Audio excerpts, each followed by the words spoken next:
तो कमर जमान कायरा साहब किसी तारुफ के मोहताज नहीं है, पाकिस्तान पीपल्स पार्टी के सीनियर रहनुमा इस वक्त हमारे साथ मौजूद हैं। उनसे जरा गुफ्तगू का सिलसिला आगे बढ़ाते हैं। कायरा साहब, thank you so much for time. बताइएगा सर, व्हाट्स गोइंग ऑन, चल क्या रहा है इस वक्त? हमने बिलावल भुट्टो जरदारी साहब की कैंपेन देखी, बड़ी शानदार किस्म की कैंपेन वो कर रहे हैं। किपी में मौजूद थे, हर जलसे के अंदर तुंद तेज बयानात दे रहे हैं, जनाब तीर चला रहे हैं। लेकिन फिर हमने देखा आसिफ अली जरदारी साहब का 2 घंटे का इंटरव्यू। उस इंटरव्यू के अंदर उन्होंने बातें काफी ज्यादा की, लेकिन उसमें ना ही कोई इलेक्शन कमीशन के खिलाफ बात है, ना ही कोई निगरां वजीर आजम के खिलाफ बात है, ना ही कोई मुस्लिम लीग नून के खिलाफ बात है। तो सर ये बताइएगा कि दोनों के दरमियान मामला चल क्या रहा है? और फिर उस पर सोने पे सुहागा जो उन्होंने बात बाबा की कर दी कि जनाब बाबाओं को जरा साइड पर हो जाना चाहिए, नौजवानों को आगे जाना चाहिए। तो क्या ये सोच का फर्क है? अगर इख्तलाफात नहीं है, एक पीढ़ी का सोच है, इसको हम क्या कहें, सोच का फर्क कह सकते हैं?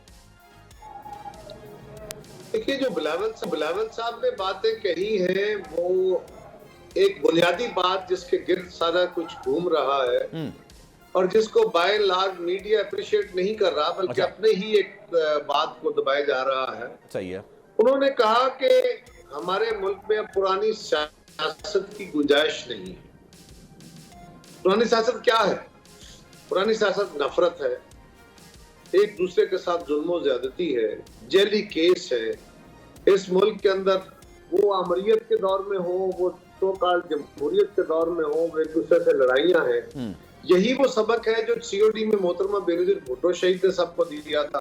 सही है कि हमें पुरानी सियासत से निकल के आगे बढ़ना अब चाहिए, नए जहान में, नए अहद में दाखिल होना चाहिए। दुनिया में जो मुरवजा असूल है जमहूरियत का, डिफरेंस ऑफ ओपिनियन को बर्दाश्त करना चाहिए। फिर दोबारा उनकी शहादत के बाद अभी वो रवैये हमारे शुरू हो गए, तो उसके ऊपर उन्होंने कहा कि हमारी सीनियर क़यादत को वो पुराने रवैये, पुरानी सियासत को तर्क करना चाहिए। अच्छा, ये बात उन्होंने अपनी आखिरी स्पीच में भी कही, अगर आप याद होगा आपको। और उन्होंने यही कहा अब बात की स्पीच में भी। और अगर ये नहीं छोड़ सकते तो फिर ये बुजुर्ग जो हैं ये घरों में बैठ जाएं, क्योंकि अब उस सियासत की गुंजाइश नहीं है। सही है, ये उनका एक नैरेटिव है, उन्होंने एक बात कही है और वो अपने तनाजुर में दुरुस्त है। सही है। जहां तक जरदारी साहब का इंटरव्यू है, जरदारी साहब के इंटरव्यू में जिस बात को बहुत ज्यादा उछाला गया है वो है कि उन्होंने कहा है कि जी वो बिलावल साहब का तजुर्बा कम है, उनको भी और ट्रेंड करना। हुजूर, गुजारिश ये है कि एक बाप अपने बच्चे के बारे में, भले वो 60 साल का हो जाए, बच्चा ही रहता है, तो वो यही सोचता है कि उसको भी और तजर्बे की जरूरत है, उसको मेरी जितनी समझ नहीं है। ठीक है, वहां एक रिश्ते की बात ये भी है। दूसरा, इसमें कोई शक नहीं है कि जरदारी साहब का तजुर्बा बहुत ज्यादा है। बिलावल साहब की उम्र 30-32 साल है, जरदारी साहब 70-72 साल के, तो नेचुरली उनका तजुर्बा ज्यादा है। तो ये बात भी साथ ही साथ है कि बिलावल साहब के खानदान में उनकी वालिदा 30 साल से कम उम्र में पार्टी की क़यादत संभालती हैं, 35 साल की उम्र में वज़ीर आज़म बन जाती है। बिलावल भुट्टो जरदारी साहब के नाना 30-32 साल की, 32-33 साल की उम्र में वजीर बनते हैं और 42 साल की उम्र में मुल्क के सदर बन जाते हैं। ये बात भी है कि हमारे मुल्क के अंदर ही मियां नवाज शरीफ साहब भी शायद कोई 32-33 साल या 34 साल की उम्र में वजीर आला बन गए। तो ये भी मिसालें मौजूद हैं और सीनियर लॉट भी अपनी जगह काम कर रही है।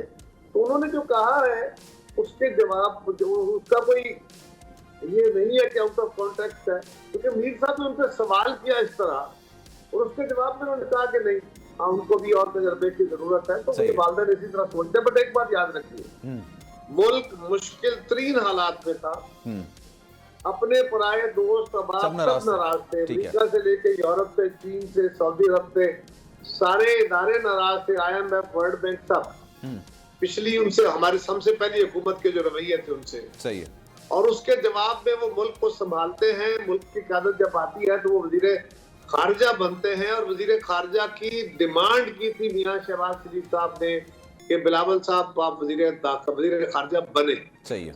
वो वजीर खारजा बने और उन्होंने पाकिस्तान का मुकदमा जिस तरीके से पेश किया दुनिया में, वहां पे दुनिया के अंदर जो हमारे लिए वो फ्लड हो, वो पाकिस्तान की इकोनॉमी की रिवाइवल हो, वो हमारी खारजा पॉलिसी की रिवाइवल हो, या हिंदुस्तान के अंदर जाके वहां जाके उन्होंने जिस तरह कश्मीरियों का मुकदमा हिंदुस्तान की सरजमीन पे खड़े होके बड़े तदब्बर और हौसले से लड़ा, उस पर सारी दुनिया ने अशश कहा।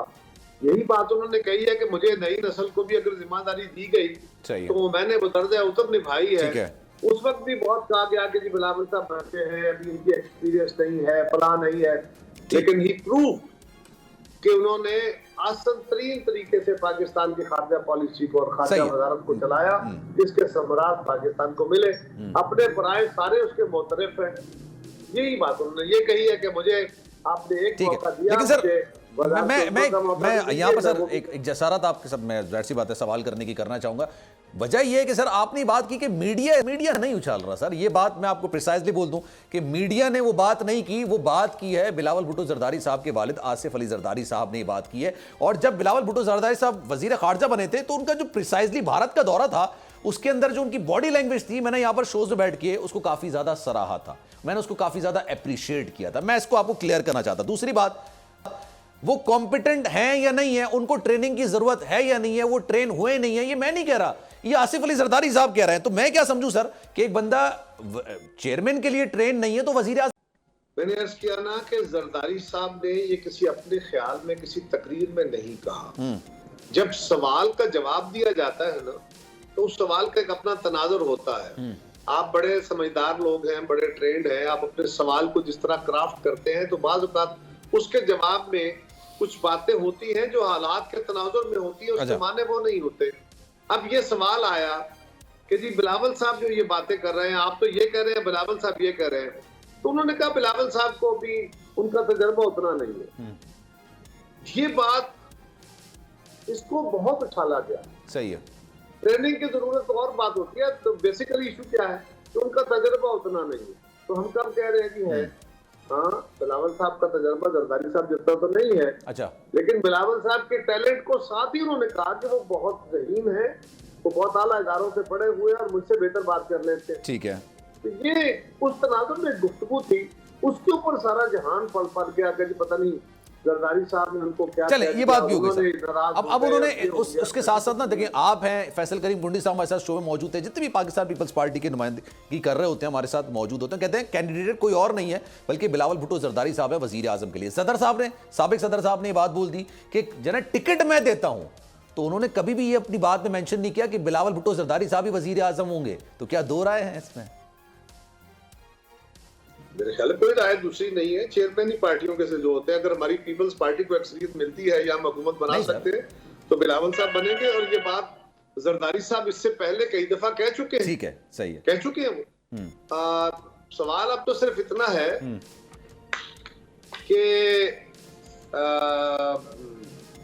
जरदारी साहब का खुद किसी जगह कोई ख्याल होगा ऐसा बिल्कुल नहीं है। उन्होंने बिलावल साहब को आगे पुट किया है।